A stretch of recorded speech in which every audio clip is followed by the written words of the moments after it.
Howdy, y'all. It's Ryan. And Angela. And Angela. Off camera. She's crocheting. Right there. Yep. It's a new stuff day. I almost just cut myself with a razor blade. Oh, Lord. How not exciting. How about a sharper razor blade? What could go wrong? At least it has a handle this time. It does have a handle though, so that's good. We're gonna open a box. See what's in it. It's a big old box. I wonder how much you paid for shipping. Because they charge about the dimensional size. Oh, that's nice. I'm glad there's plenty. This is like how we pack guitars. That's really good. That's a good sign. There's plenty of cushion and bubble wrap. Ugh. Ugh. It's hefty.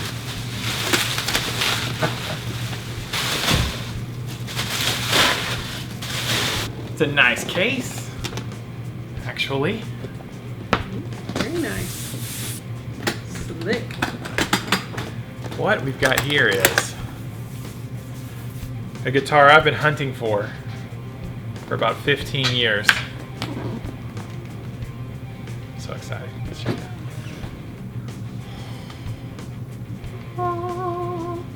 Oh.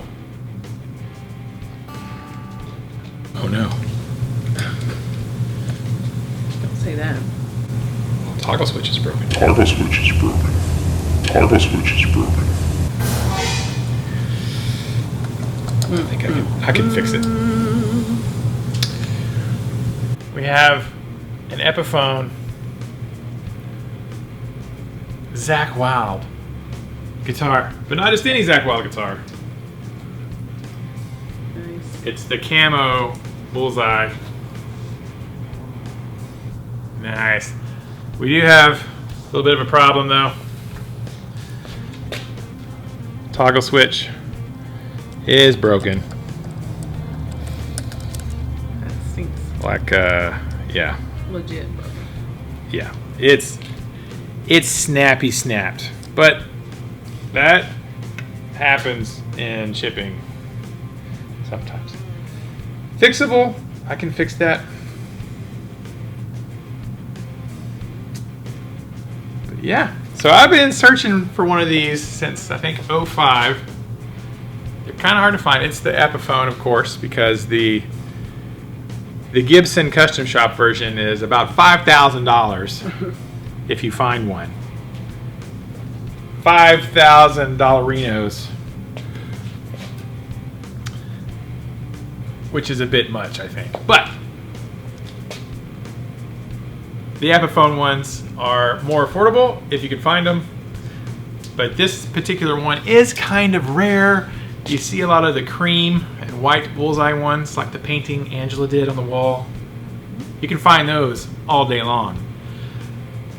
The camo with the maple fretboard, you cannot find very often at all.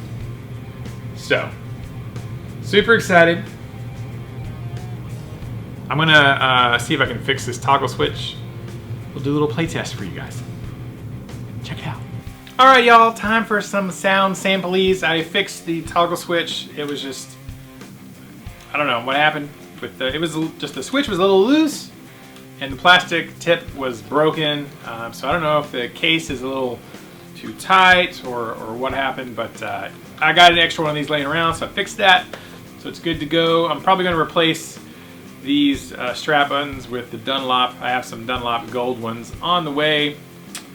Because I don't really like the Schaller ones. They're okay. I mean, there's nothing wrong with them. It's just I've used the Dunlop dual design for ever, literally forever.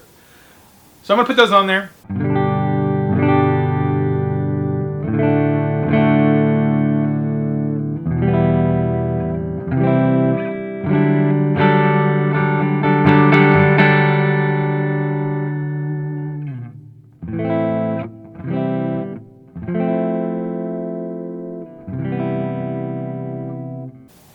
Actually, I am thinking about ordering an extra tailpiece. I know Zakk used to. I don't know if he does anymore. Does the little top wrap thing, And one thing I've noticed is it is a pretty substantial arch top on this, which, you know, like a Les Paul should be, I guess, compared to some of my more modern Les Pauls where everything is like the bridge is extremely low and the tailpiece is extremely low. But, you know, I had to go check Angela's Sparkly Blue Epiphone Les Paul, and it's actually, the bridge and the tailpiece have to sit up kind of high, you know.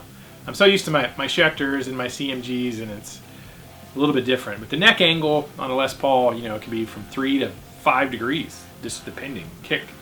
So it's got a quite a steep neck angle compared to some of the more modern single cuts. But just for funsies, I think I'm going to order a brass tailpiece or gold tailpiece, an extra one, and try the top wrap thing. I've never really done that, never needed to. But I'm going to try that, but I don't want to scratch up, you know, the stock one that came with it. So I'm going to get another brass tailpiece, do the top wrap, maybe do a video about that. But all right, let's get into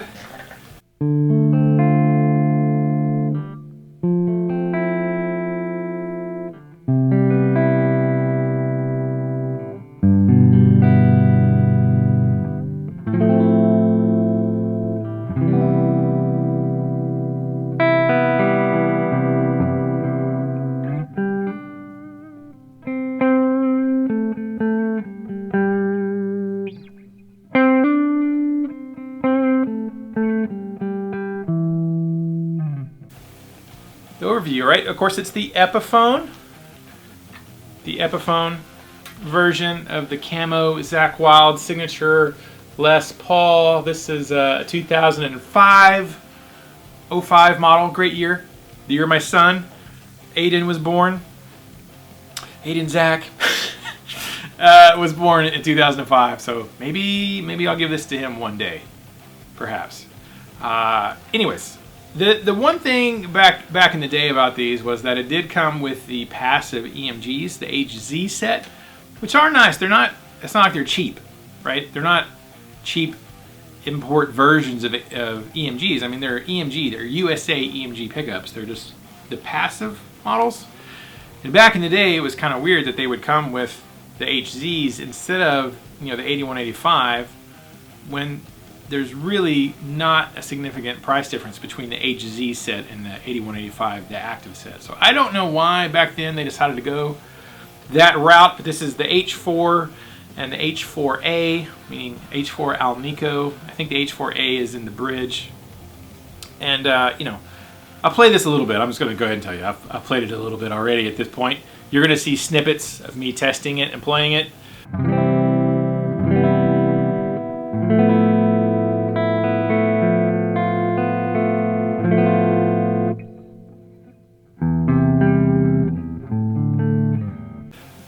But, you know, they kind of get a little bit of hate, the passive EMGs. I have passive EMGs actually in one of my CMG guitars that I put in.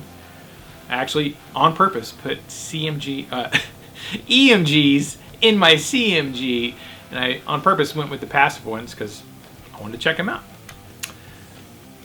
There you go. But I think these are all right.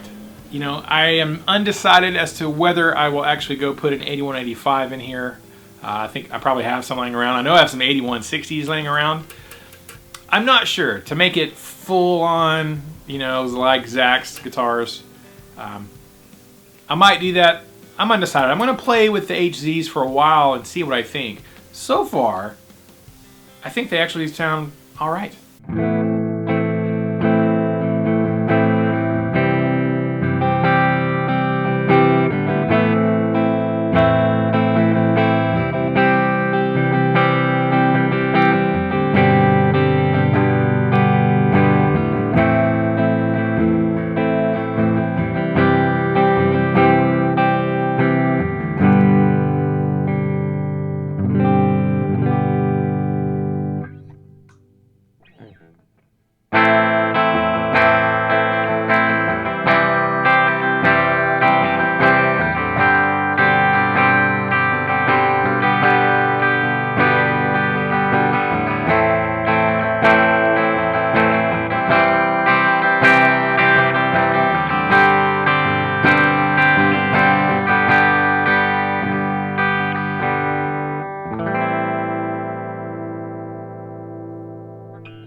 putting the 8185 in here to exactly get, you know, a copy of what Zakk actually played. But, you know, I am no Zakk Wylde, as you will see, or have seen shortly, but I am a fan.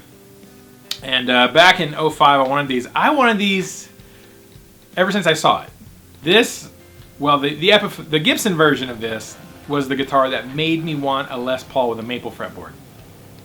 I had never really seen a Les Paul with a maple fretboard until I saw the camo one of Zakk's, Stormin' Norman.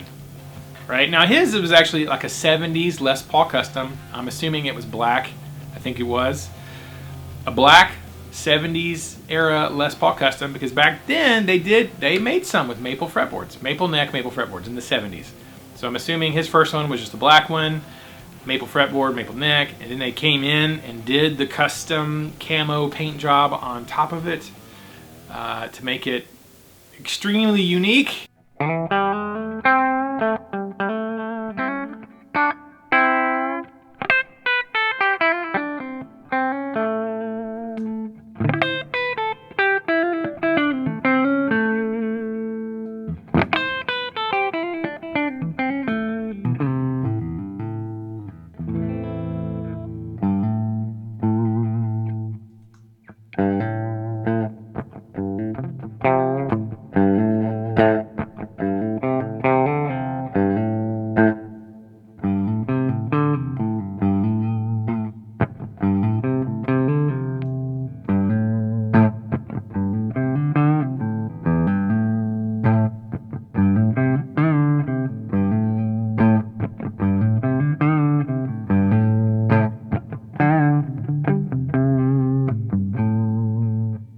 Now you either hate this or you think it's awesome. Now, there's really no in between here.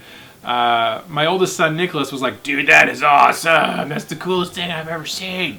And then my son Aiden was like, "I don't know if that's cool or weird. Can't decide." But at least he thinks it's potentially cool. A couple of my students have seen it since we shot the actual unboxing. I've used it in lessons today after unboxing it this morning. And my students were like, "That's awesome." Of course, you know, 12 and 14 and 15-year-olds have impeccable taste. But they think it looks freaking sweet. I think it looks freaking sweet. And I'm 44, so whatever. I don't care.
This guitar is the whole reason I have a black LTD with a maple fretboard, and most of the other guitars, single cuts I have with a maple fretboard, are because of this. Well, you know, the Gibson version of this, but not everyone is stinking rich, right? So, you know, I'm not there yet to drop $5 grand on a guitar. Maybe someday. Enough story time. Returning to the specs. Maple fretboard, maple neck. Mahogany body. I do not know if it actually has a maple cap underneath all this camo. Maybe it does, maybe it doesn't, I don't know. On the Epiphone, if it does or does not. It's an old guitar, right? This is 15 years old. It's 15 years old. I've been waiting 15 years to get one. And so I don't know if it has the maple cap underneath all the decals or the sticker or whatever. This probably is not paint. This is probably a decal, I think. I remember seeing that at one point on the the Epiphone Zakk guitars that it's not actually a paint job, it's more of a decal thing, but that's fine. I don't care.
It does not have the fatty fat baseball neck that you would maybe expect, which I'm sure that's the difference between the Gibson version of this and the Epiphone. Is it's not a skinny neck, but it is not, you know, like a 58 baseball neck either. I like it, so I'm actually very partial to it. Gold Grover tuners, kind of standard bridge and tailpiece, not a Tone Pros. I might do that. I'm actually come back and replace this with a Tone Pros bridge and a Tone Pros tailpiece. Top hat knobs that kind of go with my PRS that I got the other day, or several months ago. I just put the video up, but it was back beginning of March. I got that PRS Frederick Akison single cut, which I really like a lot. It has the same knobs. It's these kind of top hat, silver top hats. But yeah. So that is the spec-a-rooney on this.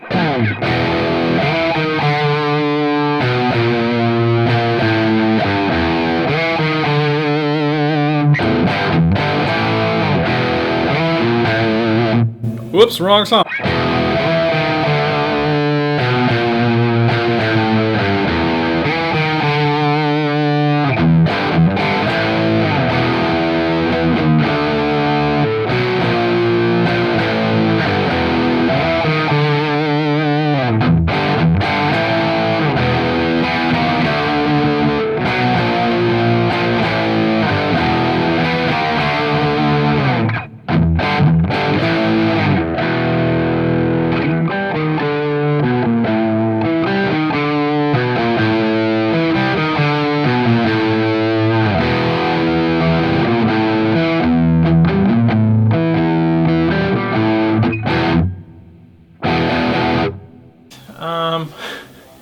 Some of you may or may not remember the 357 choppers debacle back in the day. I actually have a camo 357 chopper die-cast little toy motorcycle from back in the day that I bought when it was promoted that you could buy this $150 chopper, get a free Epiphone guitar, which is so stupid. Everybody was like, it's too good to be true. I'm like, it's on their official site. It's a big banner ad on the official Zakk Wylde site. It's official. There's no way it's too good to be true. Yeah. If it's too good to be true, it probably is. But some of you diehard Zakk Wylde fans will remember that I kept the chopper just as a reminder to myself over the next decade and a half that if something is too good to be true, it probably is. Even if it seems like it's not, it probably is. But it has not diminished my desire for one of these camo bullseye Storm and Norman guitars. So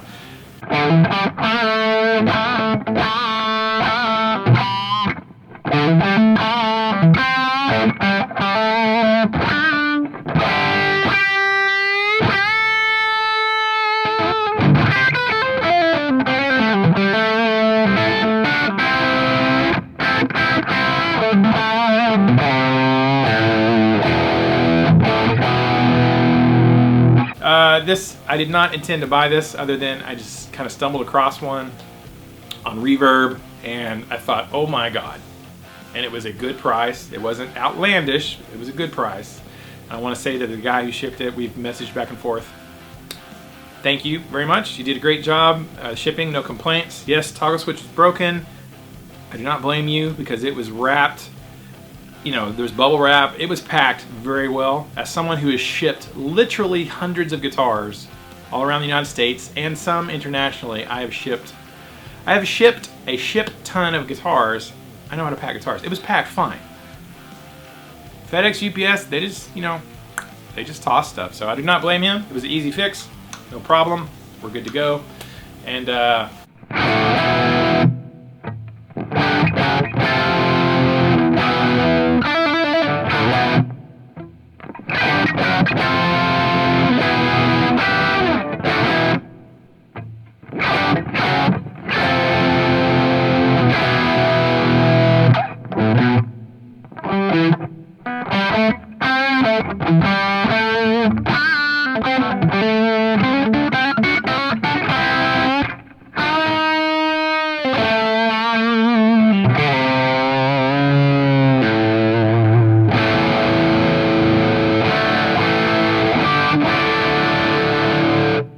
hopefully enjoyed some of the quick and dirty sound samples sprinkled throughout this spiel about this guitar.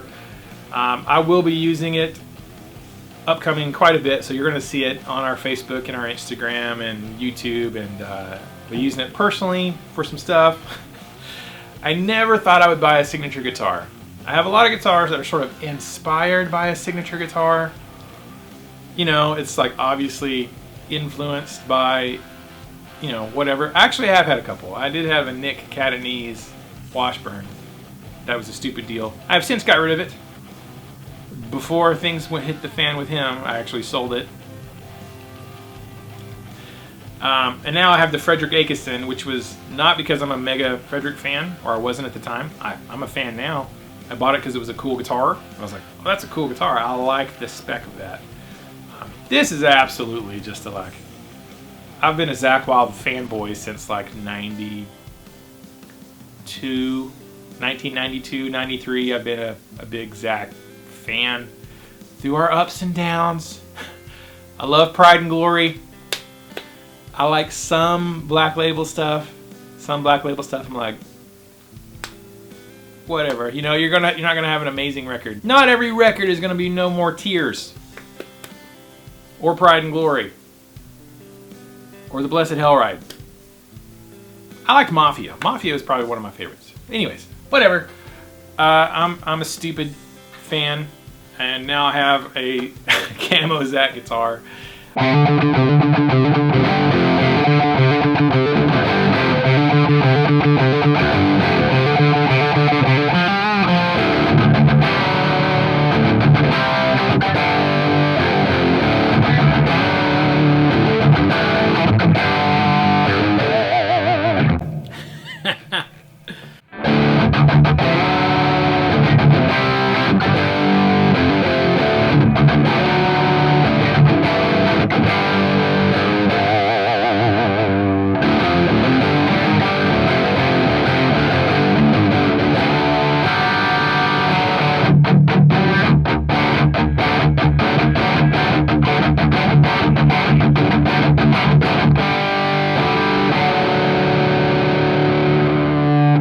Most people, in general, like most of my students, they just think that is awesome. They have no idea who Zakk Wylde is. Some do, but most don't. I'm like, oh, this is Zakk Wylde. I mean, we have a big poster of him in the shop, and they're all like, who's that guy? Most of them are like, who's that guy? Most don't know. If you're a rocker, guitar person, you know who he is. Love him or hate him, whatever, you know who he is. But this is a cool guitar. And now I have 1, 2, 3. This would make the 4th, but I have 4 Les Paul style single cut guitars on the maple fretboard now. But it all started because of Zakk's, Gibson version of this.